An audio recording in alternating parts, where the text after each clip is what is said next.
Hello students, welcome to online class. मैं सुखवंत सिंह। आपां कर रहे हैं 9वीं क्लास की पंजाबी विरसा बुक। इस विच आपां भाग तीजा पाठ जिहड़ा दूजा है सुहाग दे गीत कर रहे सी। इन्हां दी आपां व्याख्या प्रसंग सहित पिछली वीडियो तक कर लई।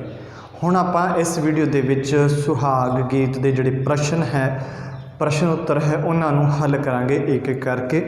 तो तुसीं ध्यान नाल सुनने हैं तो लिखने भी हैं। सुहाग गीत कदों गाए जाते हैं? प्रश्न नंबर 1 है प्रश्न, सुहाग गीत कदों गाए जाते हैं? जिहड़े सुहाग गीत है कदों गाए जाते हैं, आपां इस बारे दसना है। सुहाग गीत विआह के मौके गाया जाने वाला एक विशेष गीत है जिहड़ा विआह के मौके। इसका संबंध है वो धी दे जिहड़ा इसका संबंध धी वाली धिर नाल है। धी वाली धिर भाव धी वाले परिवार नाल संबंध है। जदों कुड़ी दा विआह हुंदा है तां सहुरे जांदे या सहुरे जिहड़े है सुहाग गीत है वो गाए जाते हैं। कुड़ी दे मन दियां जिहड़ियां सदरां है उहदियां जिहड़ियां कामनावां ते सोहणे वर दी सोच इस विच हुंदी है जिहड़ी सुहाग गीत दे विच। ते सदरां कामनावां ते सोहणे वर दी जिहड़ी लोचा इस विच हुंदी है सुहाग गीत दे विच। तो सुहाग गीत कदों गाए जाते हैं? जदों धी दा विआह हुंदा है, धी धिर नाल संबंधित गीत हैं, उस समय सुहाग गीत गाए जाते हैं। फिर है दूजा प्रश्न, सुहाग शब्द का की अर्थ है? जिहड़ा प्रश्न नंबर 1 ते प्रश्न नंबर 2। सुहाग जिहड़ा सुहाग है, सुहाग शब्द का की अर्थ है? शब्द का की अर्थ है? सुहाग शब्द का की अर्थ है? सुहाग संस्कृत शब्द सौभाग्य, जिहड़ा संस्कृत का शब्द है सौभाग्य का तद्भव रूप है जिहड़ा सुहाग, जिसका भाव है श्रेष्ठ भाग या चंगी किस्मत वाली स्त्री। चंगी किस्मत, श्रेष्ठ भाग या चंगी किस्मत आप कह सकते हैं। स्त्री के चंगे भाग ये समझे जाते हैं कि उसका पति उसके जीवन काल तक जिउंदा रहे। तो हुण ये जिहड़ा शब्द है जीवन पति लई जिहड़ा प्रतीकात्मक बन गया है। तो ये शब्द भी सुहागण शब्द बन गया है। इस प्रकार सुहाग का अर्थ खुशनसीबी जिहड़ा पति दी होंद या चंगे भागां वाली स्त्री मन्निया जाता है। चंगे भागां वाली स्त्री मन्निया जाता है। एक बार फिर दोहराया जाता है, सुहाग संस्कृत जिहड़ा सुहाग है वो संस्कृत का शब्द जिहड़ा सौभाग्य, संस्कृत का शब्द है जिहड़ा सौभाग्य, सौभाग्य संस्कृत का जिहड़ा शब्द है सौभाग्य दा तद्भव रूप है, जिसका भाव है श्रेष्ठ भाग या चंगी किस्मत। श्रेष्ठ भाग या चंगी किस्मत। स्त्री दे चंगे भाग ये समझे जाते हैं। स्त्री लई उसदे चंगे भाग ये समझे जाते हैं कि उसका पति उसदे जीवन काल तक जिउंदा रहे। उसका पति उसदे जीवन काल तक जिउंदा रहे। हुण ये शब्द जीवित पति लई प्रतीकात्मक बन गया है। हुण ये शब्द जीवित पति लई प्रतीकात्मक बन गया है। तो ये शब्द भी सुहागण शब्द बन गया है।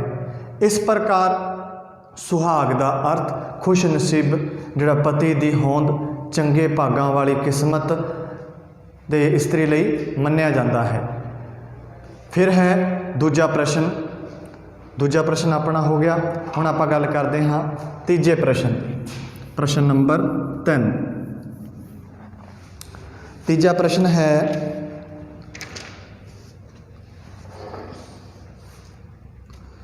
सुहाग गीत दे विषय किहो जिहे हुंदे हन। प्रश्न नंबर 3, सुहाग गीत दे विषय किहो जिहे हुंदे हन। सुहाग गीत दे विषय किहो जिहे हुंदे हन। सुहाग गीतां दे विषय किहो जिहे हुंदे हन। सुहाग गीतां विच विआही जाण वाली मुटियार दियां सदरां, कल्पनावां, चंगे सहुरे घर दी लोचा ते जिहड़े चंगे सहुरे घर दी लोचा ते सोहणे वर दी कामना नूं दर्शाया जाता है। सोहणे वर दी कामना नूं दर्शाया जाता है। सुहाग गीत विच विआही जाण वाली मुटियार दियां सदरां, कल्पनावां, चंगे सहुरे घर दी लोचा, सोहणे वर दी कामनावां नूं दर्शाया जाता है। इन्हां गीतां विच मुटियार दे सहुरे ते पेके परिवार दे जी, जिहड़े सहुरे ते पेके परिवार दे जी दा जिक्र अते रिश्तियां दी सांझीवालता। इन्हां गीतां विच मुटियार दे पेके सहुरे पेके परिवार दे जियां दा जिक्र अते रिश्तियां दी सांझीवालता दी जिहड़ी गल है, गल कीती जाती है। सांझीवालता दी गल कीती जाती है। एक उदासी ते तनाव इन्हां विचों जिहड़ा एक उदासी ते तनाव इन्हां विचों जिहड़ा उभर के सामने आउंदा है। उदासी ते तनाव इन्हां विचों उभर के सामने आउंदा है जिहड़े अपने सुहाग गीत हैं। चौथा है देई देई वे बाबला। सुहाग गीत विच कुड़ी किस प्रकार दे घर दा परिवार दा लोचदी है, किस परिवार की कामना करती है। देई देई वे बाबला सुहाग गीत विच कुड़ी किस प्रकार दे घर दे परिवार की लोचदी है। तो इस सुहाग गीत विच कुड़ी एक भरे संपन्न भाव, एक सुखी जिहड़ा संपन्न जिहड़ा धन दौलत जिहड़ा ऐसो आराम जिहड़ा सुखी जीवन जिउण लई जिहड़ा संपन्न घर दी लोचा करती है, इच्छा करती है, संपन्न करती, जिस विच सस भली प्रधान, जिहड़ी सस भली ते प्रधान होवे ते सोहरा जिहड़ा है वह सरदार होवे, जिहड़ा सोहरा है वह सरदार होवे। उसदी सस कदे मत्थे ते वट ना पाउंदी होवे।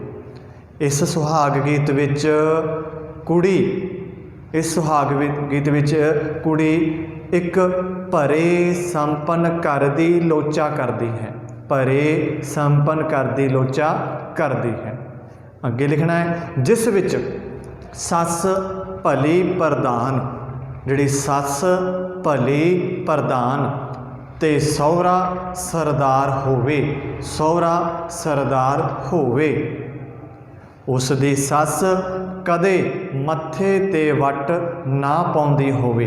उसदी सस है वो कदे भी मत्थे ते वट ना पाउंदी होवे।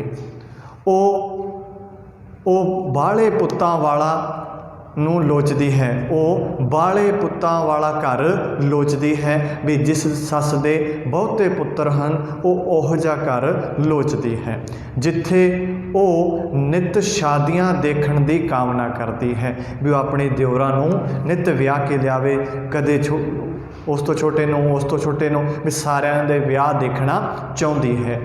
ਕੁੜੀ ਇਹ ਇੱਛਾ ਕਰਦੀ ਹੈ ਕਿ ਉਸ ਦੇ ਸਹੁਰੇ ਘਰ ਦੀਆਂ ਜਿਹੜੀਆਂ ਝੋਟੀਆਂ 60 ਹੋਣ, ਕਿੰਨੀਆਂ ਝੋਟੀਆਂ ਹੋਣ, 60 ਹੋਣ, ਅਤੇ ਉਸ ਦਾ ਹੱਥ ਦੁੱਧ ਦੀਆਂ ਚਾਟੀਆਂ ਵਿੱਚ ਹੋਵੇ, ਦੁੱਧ ਦੀਆਂ ਚਾਟੀਆਂ ਵਿੱਚ ਹੋਵੇ। ਉਸ ਕੋਲ ਬਹੁਤ ਸਾਰੇ ਕੱਪੜੇ ਤੇ ਗਹਿਣੇ ਹੋਣ, ਉਸ ਕੋਲ ਬਹੁਤ ਸਾਰੇ ਕੱਪੜੇ ਤੇ ਗਹਿਣੇ ਹੋਣ। ਇਹ ਸੀਗਾ ਚੌਥਾ ਉੱਤਰ। ਦੇਈ ਦੇਈ ਵੇ ਬਾਬਲਾ ਸੁਹਾਗ ਗੀਤ ਵਿੱਚ ਕੁੜੀ ਕਿਸ ਪ੍ਰਕਾਰ ਦੇ ਪਰਿਵਾਰ ਦੀ ਲੋਚਦੀ ਹੈ, ਕਾਮਨਾ ਕਰਦੀ ਹੈ, ਤਾਂ ਇਹ ਸੀਗਾ ਚੌਥਾ। ਤਾਂ ਇਸ ਵਿੱਚ ਦੱਸਿਆ ਕਿ ਜਿਹੜੀ ਇੱਕ ਇਹ ਸੁਹਾਗ ਵਿੱਚ ਕੁੜੀ ਇੱਕ ਭਰੇ ਸੰਪੰਨ ਪਰਿਵਾਰ ਦੀ ਲੋਚਾ ਕਰਦੀ ਹੈ, ਜਿਸ ਵਿੱਚ ਜਿਹੜੀ ਸੱਸ ਭਲੀ ਪ੍ਰਧਾਨ ਹੋਵੇ, ਸਹੁਰਾ ਸਰਦਾਰ ਹੋਵੇ, ਸੱਸ ਕਦੇ ਮੱਥੇ ਵੱਟ ਨਾ ਪਾਉਂਦੀ ਹੋਵੇ, ਅਤੇ ਉਹ ਬਾਹਲੇ ਪੁੱਤਰਾਂ ਵਾਲਾ ਘਰ ਲੋਚਦੀ ਹੈ, ਜਿੱਥੇ ਉਹ ਨਿੱਤ ਸ਼ਾਦੀਆਂ ਵਿਆਹ ਦੇਖਣ ਦੀ ਕਾਮਨਾ ਕਰਦੀ ਹੈ। ਕੁੜੀ ਇਹ ਇੱਛਾ ਕਰਦੀ ਹੈ ਕਿ ਉਸ ਦੇ ਸਹੁਰੇ ਘਰ ਦੀਆਂ ਜਿਹੜੀਆਂ 60 ਝੋਟੀਆਂ 60 ਹੋਣ, ਉਸ ਦਾ ਸਾਰਾ ਦਿਨ ਹੱਥ ਦੁੱਧ ਦੀਆਂ ਚਾਟੀਆਂ ਵਿੱਚ ਰਹੇ, ਉਸ ਦੇ ਕੋਲ ਬਹੁਤ ਸਾਰੇ ਕੱਪੜੇ ਤੇ ਗਹਿਣੇ ਹੋਣ। ਇਹ ਸੀਗਾ ਚੌਥਾ ਪ੍ਰਸ਼ਨ। ਹੁਣ ਗੱਲ ਕਰਦੇ ਹਾਂ ਪੰਜਵੇਂ ਪ੍ਰਸ਼ਨ ਦੀ। ਦੇਈ ਦੇਈ ਵੇ ਬਾਬਲਾ ਸੁਹਾਗ ਗੀਤ ਵਿੱਚ ਕੁੜੀ ਕਿਸ ਪ੍ਰਕਾਰ ਦੇ ਸੱਸ ਅਤੇ ਸਹੁਰਾ ਚਾਹੁੰਦੀ ਹੈ, ਵੀ ਕਿਸ ਪ੍ਰਕਾਰ ਦੇ ਸੁਭਾਅ ਦਾ ਉਹ ਸੱਸ ਅਤੇ ਸਹੁਰਾ ਚਾਹੁੰਦੀ ਹੈ ਪੰਜਵੇਂ ਪ੍ਰਸ਼ਨ ਦੇ ਵਿੱਚ। ਤਾਂ ਉੱਤਰ ਲਿਖਦੇ ਹਾਂ ਪੰਜਵੇਂ ਦਾ। ਕੁੜੀ ਭਲੀ ਸੱਸ ਚਾਹੁੰਦੀ ਹੈ, ਭਲੀ ਸੱਸ ਚਾਹੁੰਦੀ ਹੈ, ਜੋ ਪ੍ਰਧਾਨ ਹੋਵੇ ਅਤੇ ਸਹੁਰਾ ਸਰਦਾਰ ਹੋਵੇ। ਕੁੜੀ ਭਲੀ ਸੱਸ ਚਾਹੁੰਦੀ ਹੈ ਜੋ ਜਿਸ ਦਾ ਸਹੁਰਾ ਹੈ ਉਹ ਪ੍ਰਧਾਨ ਹੋਵੇ, ਜੋ ਪ੍ਰਧਾਨ ਹੋਵੇ ਅਤੇ ਸਹੁਰਾ ਸਰਦਾਰ ਹੋਵੇ। ਸੱਸ ਸਾਹਮਣੇ ਪੀੜਾ ਡਾਹ ਕੇ ਬਹਿ ਕੇ, ਪੀੜਾ ਡਾਹ ਕੇ ਬਹਿੰਦੀ ਹੋਵੇ, ਜਿਹੜੀ ਉਹਦੀ ਸੱਸ ਹੈ ਉਹ ਸਾਹਮਣੇ ਪੀੜਾ ਡਾਹ ਕੇ ਬਹਿੰਦੀ ਹੋਵੇ, ਆਪਣੇ ਮੱਥੇ 'ਤੇ ਵੱਟ ਨਾ ਪਾਉਂਦੀ ਹੋਵੇ, ਉਹ ਆਪਣੇ ਮੱਥੇ 'ਤੇ ਕਦੇ ਵੀ ਵੱਟ ਨਾ ਪਾਉਂਦੀ ਹੋਵੇ। ਸੱਸ ਭਲੇ ਪ੍ਰਧਾਨ ਹੋਵੇ, ਸਹੁਰਾ ਸਰਦਾਰ ਹੋਵੇ, ਅਤੇ ਸੱਸ ਸਾਹਮਣੇ ਪੀੜਾ ਡਾਹ ਕੇ ਬੈਠੇ ਅਤੇ ਕਦੇ ਵੀ ਉਹਦੇ ਮੱਥੇ 'ਤੇ ਵੱਟ ਨਾ ਪਾਉਂਦੀ ਹੋਵੇ। ਸਾਵਣ ਕਾਜ ਨ ਰਚਾਈ ਸੁਹਾਗ ਦਾ ਕੇਂਦਰੀ ਭਾਵ ਲਿਖਣਾ ਹੈ। ਸਾਵਣ ਕਾਜ ਨ ਰਚਾਈ, ਸਾਵਣ ਕਾਜ ਨ ਰਚਾਈ ਸੁਹਾਗ ਗੀਤ ਵਿੱਚ ਕੁੜੀ ਬਾਬਲ ਨੂੰ ਕਹਿੰਦੀ ਹੈ ਕਿ ਸਾਵਣ ਦੇ ਮਹੀਨੇ ਵਿਆਹ ਨਾ ਕਰਨ ਲਈ ਕਹਿੰਦੀ ਹੈ। ਇਸ ਸੁਹਾਗ ਗੀਤ ਵਿੱਚ ਜਿਹੜੀ ਕੁੜੀ ਹੈ, ਇਸ ਸੁਹਾਗ ਗੀਤ ਵਿੱਚ ਕੁੜੀ ਆਪਣੇ ਬਾਬਲ ਨੂੰ ਸਾਵਣ ਦੇ ਮਹੀਨੇ ਦੇ ਵਿੱਚ, ਸਾਉਣ ਦੇ ਮਹੀਨੇ ਦੇ ਵਿੱਚ ਵਿਆਹ ਨਾ ਕਰਨ ਬਾਰੇ ਕਹਿੰਦੀ ਹੈ, ਵਿਆਹ ਨਾ ਕਰਨ ਲਈ ਕਹਿੰਦੀ ਹੈ, ਕਿਉਂਕਿ ਇਸ ਮਹੀਨੇ ਮੀਂਹ ਬਹੁਤ ਪੈਂਦੇ ਹੈ, ਮੀਂਹ ਬਹੁਤ ਪੈਂਦਾ ਹੈ ਇਹਨਾਂ ਮਹੀਨਿਆਂ ਦੇ ਵਿੱਚ। ਕੁੜੀ ਕਹਿੰਦੀ ਹੈ ਕਿ ਮੀਂਹ ਪੈਣ ਵਾਲਾ ਹੈ, ਉਸ ਦੇ ਸ਼ਾਮ ਜੀ ਦੇ ਕੱਪੜੇ ਭਿੱਜ ਜਾਣਗੇ। ਕੁੜੀ ਕਹਿੰਦੀ ਹੈ ਕਿ ਮੀਂਹ ਪੈਣ ਵਾਲਾ ਹੈ, ਉਸ ਦੇ ਸ਼ਾਮ ਜੀ ਦੇ ਜਿਹੜੇ ਕੱਪੜੇ ਹੈ ਉਹ ਭਿੱਜ ਜਾਣਗੇ।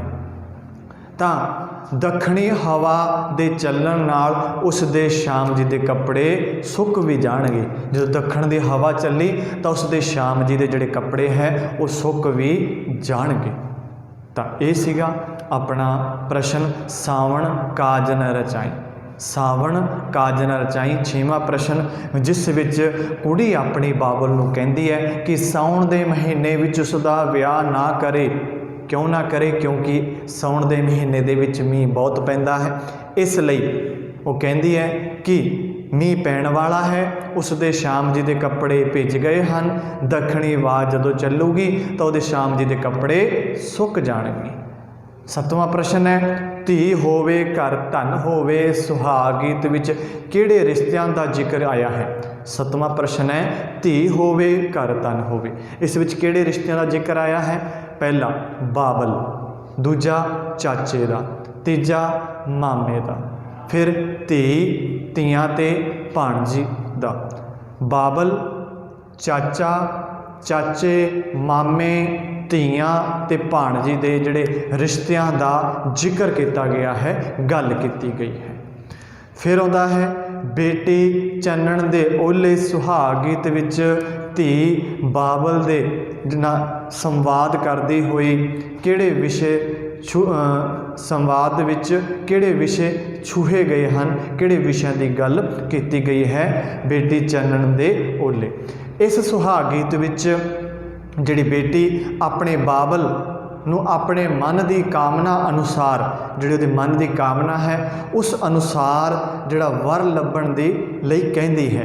भी जिहड़ी इस सुहाग गीत विच बेटी अपने बाबल नूं मन की कामना अनुसार वर लभण दी गल कहंदी है। बाबल उसनूं पुछदा है, बाबल उसनूं पुछदा है उसदी धी नूं किस प्रकार दा वर चाहिदा है, किस तरह दा वर चाहिदा है। धी तारियां विचों चन्न, धी कहंदी है कि तारियां विचों चन्न जिहा कान कन्हैया, धी कहंदी है तारियां विचों चन्न जिवें कान कन्हैया वर्गा वर दी लोचा करदी है, इच्छा करदी है। इस विच मामा भी अपनी भाणजी दे वर संबंधी उसनूं पुछदा है कि वो किहो जिहा जिहड़ा वर चाहुंदी है, तो यही उसका भी यही जवाब हुंदा है कि जिहड़ा पति जिहड़ा तारियां विचों चन्नां विचों कान कन्हैया वर्गा वर लोचदी है। तो 8वां प्रश्न सी चन्न बेटी चन्नण दे ओले। धी इस सुहाग गीत विच बेटी अपने बाबल नूं अपने मन की लोचा, मन की कामनावां दसदी हुई वर लभण लई कहंदी है, अपने मन की कामना अनुसार वर लभण की गल कहंदी है। तो बाबल उसनूं पुछदा है उसदी धी नूं किहो जिहा वर चाहीदा है।